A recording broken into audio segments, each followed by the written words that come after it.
भोले जी और माता पार्वती जी के कमल चरणों में गोर छुके गोर लागतानी हमार प्रणाम स्वीकार होखे। माँ जगदम्बा भवानी के कमल चरणों में गोर छुके गोर लागतानी हमार प्रणाम स्वीकार होखे। नीलम दीदी और हरिंदर भैया के कमल चरणों में गोर छुके गोर लागतानी हमार प्रणाम स्वीकार होखे। सब देवी देवता के कमल चरणों में गोर छुके गोर लागतानी हमार प्रणाम स्वीकार होखे।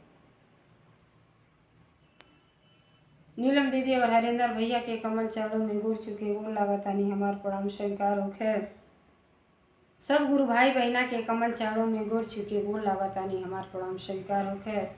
तो देखी गुरु भाई बहना, हम आप लोगन के बहुत ही सुंदर भोले जी के चर्चा कहानी के माध्यम से सुनावे जा रहा बानी। ये चर्चा के आप सभी पूरा सुनब, आधा अधूरा कथा कबो ना सुने के चाही। काहे खातिर पिताजी और माताजी के अपमान हुई। और जब पूरा कथा सुनब तो आप सभी के आनंद भी आई और कथा के रहस्य के बारे में भी पता चली। तो देखिए हमार कथा आप लोगन की अच्छा लगी तो कमेंट में हर हर महादेव और माता पार्वती जी के नाम जरूर लिखब। सभी महादेव जी के नाम लिखले से, सुनले से, कहले से सारा दुख के निवारण हो जाला और ये जीवन धन्य हो जाला, सुखी हो जाला। ते करे खातिर ई कथा के माध्यम से ना ही उतरे सभी समय पावत हई तो कम से कम यही हिसाब से भोले जी और माता पार्वती जी के स्मरण करी और आशीर्वाद पाली।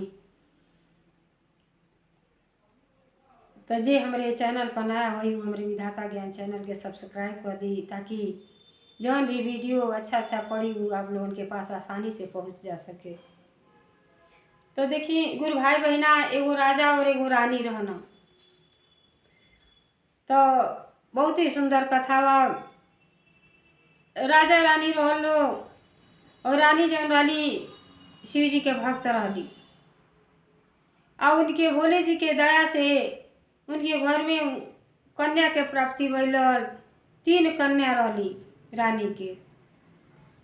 तो जनता बाणी आजकल के कलयुग में जब ज्यादा बेटी हो जाता रही धन के अभाव के नाते तो सब चिंतित हो जाता, लेकिन एकरे पीछे बहुत भारी रहस्य छिपल बा। लड़की तो घर के लक्ष्मी होली। जेकरे घरे लड़की पैदा होली ई समझी ऊ धनवान रहेला, तेकरे घरे लड़की पैदा होली। आ लड़की के जब तक मनुष्य के जीवन पाके और कोनो गुरु बहना भैया अगर कन्यादान ना देनी तो जीवन धन्य ना होला। अब बेटा तो ओकरे घर में पैदा होना जे कर्जदार रहेला, वही बहाना दान पुण्य करेला, सब बेटी के विवाह करेला, व्यस्त रहेला और मस्त रहेला। तो देखिए गुरु भाई बहना, उनके 3 ठो लड़की रहली और तीनों बहुते संस्कारित रहली। लेकिन तीनों में जौन छोटकी लड़की रहली वो बहुते गुणकारी रहली। वो शिव जी के भक्त रहली, माई के साथे पूजा पाठ करे जा और बहुते ज्ञानी रहली। और राजा के तो बहुते धन दौलत रहल, लेकिन एक बार वो अपन देश छोड़ के विदेश में गईनी घूमे। तो जब घूमे गईनी तो अपने बड़की लड़की से कहतानी कि ये बेटी तोहके का चाही। बेटी कहली कि हमके दर्पण ले आदे में शीशा और वही में हम अपन चेहरा देख के अपन शौक श्रृंगार करब। और मझली बेटी से पूछली तब मछली बेटी कहली कि पापा वहाँ के सुने नी सोना चांदी बहुते सस्ता रहेला, हमके जेवरात ले आदे। अब वो मांग लेली। तब छोटकी लड़की से राजा पूछतानी कि ये बेटी तुहके का चाही।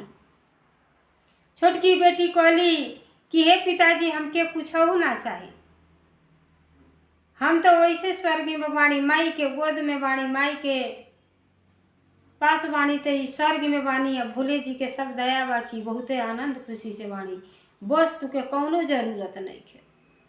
अब जौन पिता रहना बड़ा नाराज भइना। राजा साहब कहना कि 2 लड़की तो हमार कुछ न कुछ उपहार मंगली है, लेकिन इनके मन में ना जानी का बाई, हमके का समझत अड़ी, हमसे कुछ ना कहत है। अब बेचारा जब वहाँ से अइला तब सोचला कि अब तीनों लड़की हमार सियान हो गई बाड़ी, तो लड़किन के विवाह शादी कर दी। तो विवाह शादी कर दी तो एगो राजा के घरे उनका रिश्ता तय भइल बड़ी वाली लड़की के। तो बड़ी वाली के लड़की के जब रिश्ता तय भइल तो उ का कही ना, राजा के लड़का आई ना तो कहला ऐसा बा कि लड़की के हम अपने घरे ले जाई आ कुछ सवाल करब। तो देखी गुरु भाई बहना, भोले जी और माता पार्वती जी पृथ्वी पर भ्रमण करके कैलाश गइलानी। तब माता जी बहुत चिंतित रहनी। माता जी कहतानी कि हम पृथ्वी पर गइलानी है लेकिन हमार मन ना लगल है। तब भोले जी कहनी कि काहे देवी, का ऐसा बात हो गई?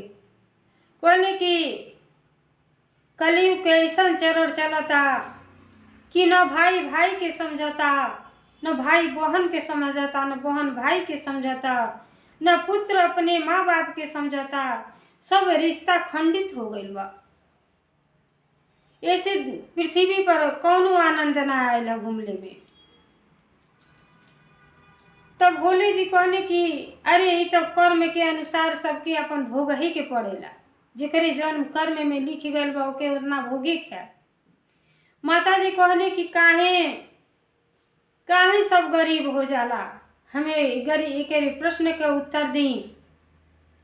आज सबसे आरामदायक गद्दा कौन होला? तीसरा शब्द कहनी कि सबसे मीठा शरबत कौन होला?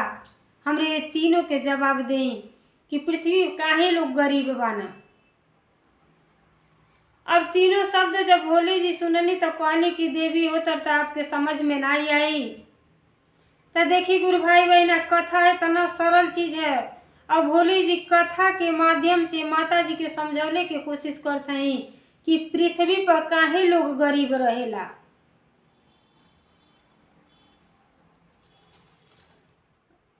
तब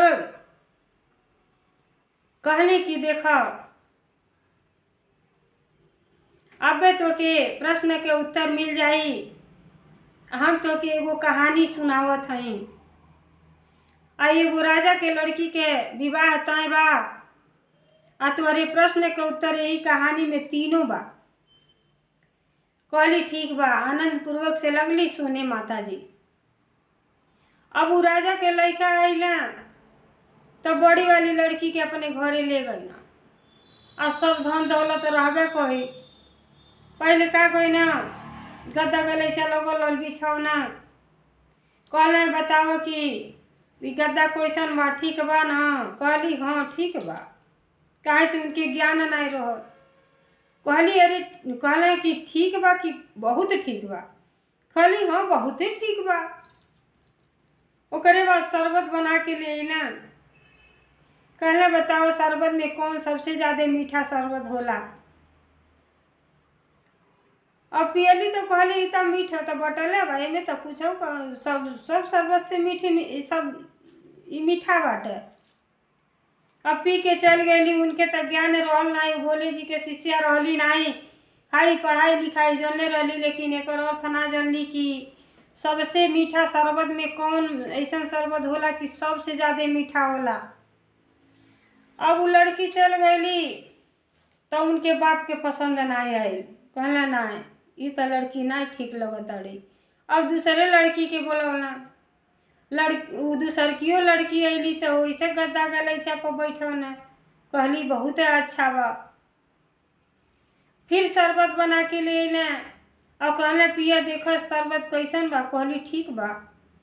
तो ठीक ना यहू से बताओ और कुछ? कहली अरे बहुत ठीक बा, शरबत जैसन रहे के चाहे वैसन बा। अब वो ना कुछ जानली, कुछ ना अर्थ बता पौलिए पर। अब वो लड़की पसंदे ना आयल राजा के। अब दोनों लड़की तो राजा के महल में से चली अली लोग। अब फिर राजा के लड़का आई ना कहना कि अब हम आपके छोटकी लड़की से विवाह करना चाहते हैं। कहना तो गुस्सा रहबा कहना छोटकी लड़की से कि अपने मन का बाड़ी बात नहीं की माना तो कुछ कहता नहीं तो कुछ लेवे के तैयार ना बाड़ी। इनके मन में का बा आ उनके मन में देखी इतने छल कपट नहीं रहल। शिव जी के गुरु बनौले रहली, शिष्या रहली, उनके वस्तु से कौनो मतलब नहीं रहे, खाली प्रेम भाव से मतलब रहे कि कहाँ से हमके प्रेम मिले और कहाँ से हम वही में मग्न हो जाए। अब छोटकी लड़की जब गईली तो गद्दा गलैचा बिछल, लेकिन उन पे बैठली नहीं, किनारे कुर्सी रहल वही पर बैठली, सबके प्रणाम कैली, आशीर्वाद लेली। ओकरे बाद लोग सवाल करे लगल कि बताओ सबसे सुंदर आसन आरामदायक कौन आसन होला। कहली हंस के कि देखी राजा साहब, सबसे आरामदायक आसन तो माई के गोद होला। जवन माई के गोद में आनंद मिलेला वो कहीं ना मिलेला। राजा बहुत हर्षित भइल, कहना बा लड़की हो तो ऐसी हो। कहले कि ये गद्दा गलैजा में का रखल बा, कुछ ना बा। अरे जवन चीज माई के गोद में मिल जाला वो गद्दा गलैचा तो केहू ना दे पाई। कहले ठीक बा, अब बताओ शरबत घोर के लिए ना। कहना बेटी अब हमरे घरे आयल बाड़ू तो कुछ तो जलपान कलो आ पी के बताओ कि कैसन बा। थोड़ा सा पियली और कहली कि देखी शरबत तो शरबत होला आ शरबत से सब शरबत से मीठा तो माँ का दूध होला। और माई के दूध में जौन आनंद है वो आनंद कौन दुनिया संसार में केहू ना पाई। माई के दूध जैसा मीठा कौनो चीज ना होला। अब राजा समझ गए ना कि ये लड़की के अंदर कितना ज्ञान बा, और जान गए ना कि शिव भक्त बाड़ी। अब राजा और राजा के लड़का दोनों जनी राजा के घरे पहुँची आइलो आ कहल लो कि अब हम रिश्ता करब तो आपके छोटकी लड़की से करब। और छोटकी लड़की के भाग्य देखी भोले जी के दया से अब उनकर शादी छोटकी लड़की के राजा के घरे हो गई। और राजा के घरे गईली तो अपने बड़ों का सम्मान आदर सत्कार कोइल तो यह बहू के धर्म होला। इतना सम्मान करे लगली कि उनके जितना आदमी सम्मान करेला उतने सम्मान मिलेला। अपने मायके के शुद्ध भुला गईली और आनंदमय से अपने घर परिवार में रहे लगली।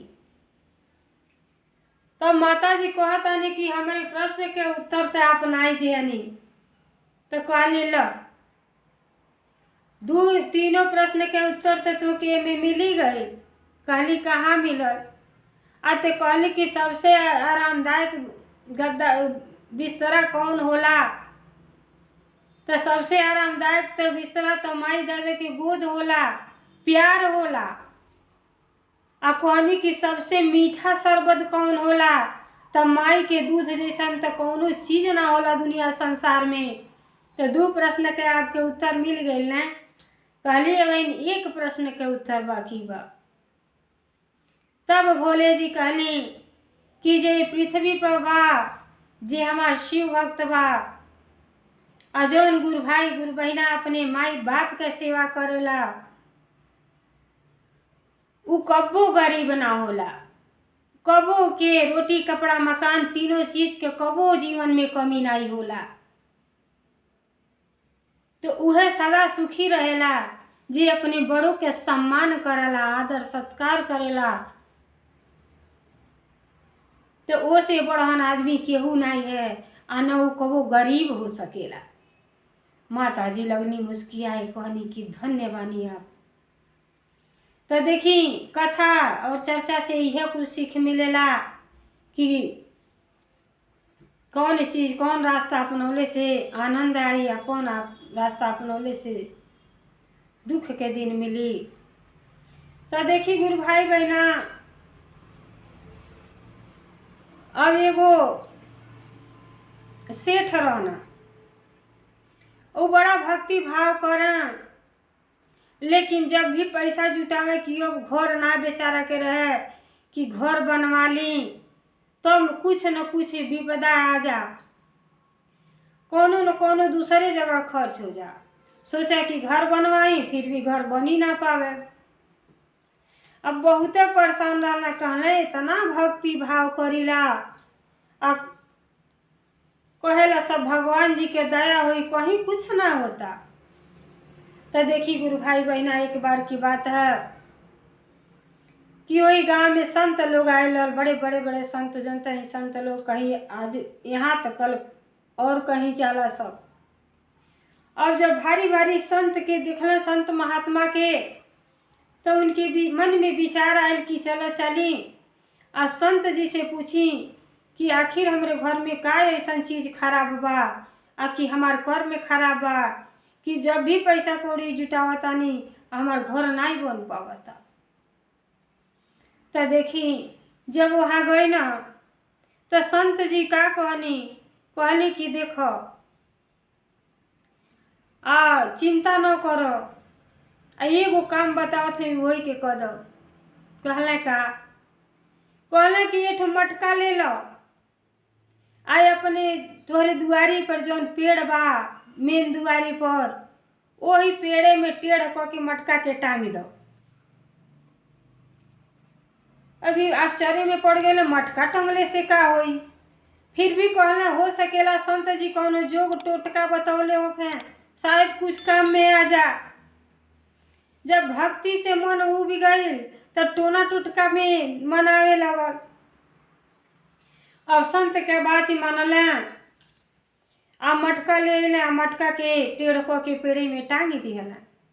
तो देखी गुरु भाई बहना, जब मटका के टेढ़ क के टांग दिहला, और साल डेढ़ साल में उनकर मनोकामना पूर्ण हो गई, घर द्वार फर्स्ट क्लास के बन गई। तब बड़ा खुश भइले सेठ। कहले देखो न संत के अंदर कितना अच्छा ज्ञान बा, कितना बढ़िया टोटका जाना था न, अगर मिल जाता तो उनसे धन्यवाद कहती कि आपके वजह से हमार घर बन गए। अब फिर संत जी वही गांव में से जात गांव में आ गईली। जब गांव में संत जी आ गईली तई भागल गए ना कि मैंने शाबाशी कुछ कहीं कि मैंने आपके वजह से हमार घर बन गए ना। तो कहले कि संत जी आप जौन टोटका बतौले रहनी टोना, उ मटकवा टंगली हमार घर बन गई।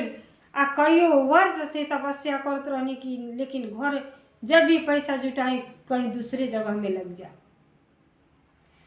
तो संत जी मुस्किया के कहनी कि हम संत आदमी हैं, हम भोले जी के भक्त हैं। अरे टोना टोटका तो हमन के ख्याल में कभी आ ही नहीं सकेला, लेकिन देखो बेटा तू इतना अच्छा कार्य कैला। जवन वो पेड़े में मटका टंगले रहला, आ केतना चिड़िया लोग आके ओमे अपन घर बना के रहे लगल, लोग वास कैले रहलो, और सब वही लोगन के आशीर्वाद है। जे दूसरे के घर बनावेला, दूसरे के मदद करेला, ओकर मदद भगवान भोले जी करेली। भगवान जी बहुते दयालु हैं। तब उनके ज्ञान के मार्ग खुल गई और भोले जी से क्षमा मांगे लगना। कहला हम कबो ना जनली। तो यही कहतीन खिस्सा कथा सुनल जाला कि ज्ञान तो कथे में छिपल है। जब हम दूसरे के भला करब तो हमार ओकरे पीछे भला होई। रौरे इतना सा करब, उनके इतना करब, लेकिन उ भले ना करिए, लेकिन रौर भोले जी इतना कह के दिखाई। तो भोले जी बहुते दयालु हैं। त्रिलोकीनाथ के शरण में जे जाला ओकर सब मनोकामना पूर्ण कर देली। अब उनके वही ज्ञान हो गई कि हम आयल बाणी मनुष्य के शरीर पौले बाणी, तो हमके का करे के चाहिए। जब दूसरे के हम मदद करब, दूसरे के सेवा भाव करब, अभी तुम आइए दादा नाई अपने से श्रेष्ठ जे भी बा, जे जब भी हम केहू के सम्मान करब तो हमके सम्मान मिली। और अपमान करब तो अपमानित तो हम केहू खई के। हम केहू के एक अंगुरी उठावतानी तो ई जौन है 4 अंगुरी अपन ये तरफ खींच लेला। तो केहू के अपमान नहीं करे के चाही, सम्मान करे के चाही। अजय दरवाजे पर भूखा दुखा आ जाओ के भोजन अवश्य करा देवे के चाही, उसे पुण्य मिलेला। अगर मनुष्य हो के अगर ई ज्ञान नहीं आई तो जीवन में ना जाने फिर मनुष्य के शरीर मिली या ना मिली, तो पछता के आप रह जाइबे। गुरु भाई बहना, पछता के आप रह जाइबे। अरे 84 लाख जोन के बाद तो ई शरीर मिलल बा, तो ये शरीरिया से कुछ लाभ तो उठाइए लें, आनंद उठा ली और भगवान के शरण में जाई। वह उद्धार करे वाला है। ई तन मन धन सब कुछ है भोलही जी के है। हमार तुहार को के जीवन अपन बर्बाद न करी, ये सब पर से ख्याल ध्यान हटा दी और अब भोले जी के अपन गुरु मान ली। गुरु बना के तो देखी कितना आनंद आवेला। हर हर महादेव, घर घर महादेव। भोलेनाथ की जय, सच्चे दरबार की जय। भोले जी के सब गुरु भाई बहना पर कृपा और दया बरसत रहे, सब आनंद खुशी से रहे।